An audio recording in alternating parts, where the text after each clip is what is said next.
Hi there, Nancy Reeves here, your fundraising coach. Did you hear that? Fundraising coach. Fundraising in terms of asking people for money.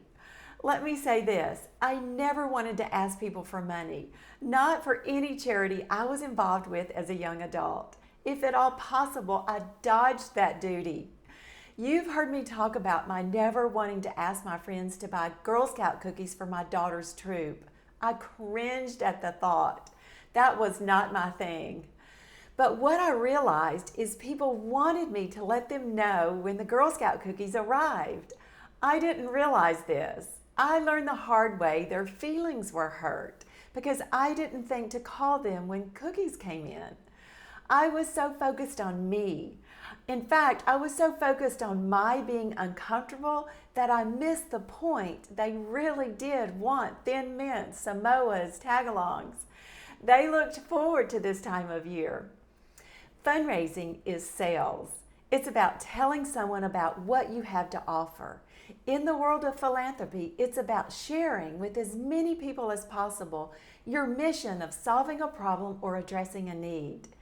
As a nonprofit, that's why you exist, to solve a problem or address a need.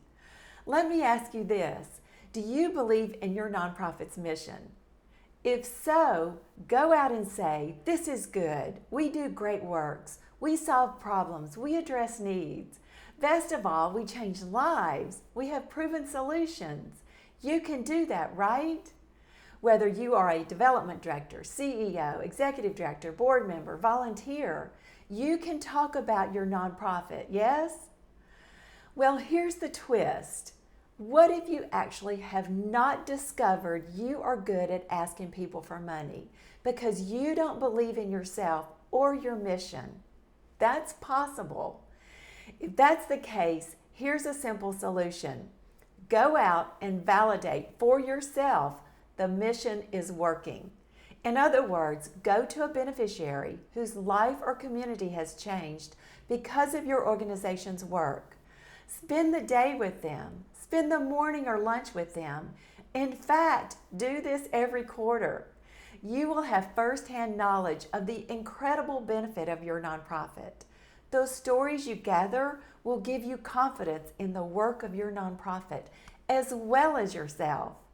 Simply put, asking someone for money is about believing in your mission and believing in yourself.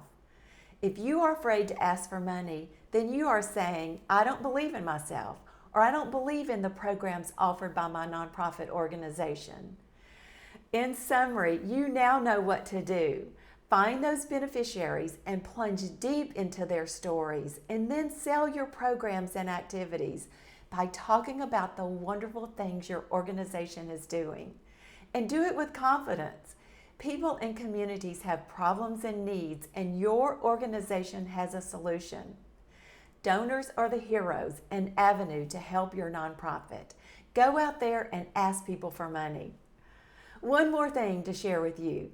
Fundraising does not have to be complicated, especially if you know the steps to take.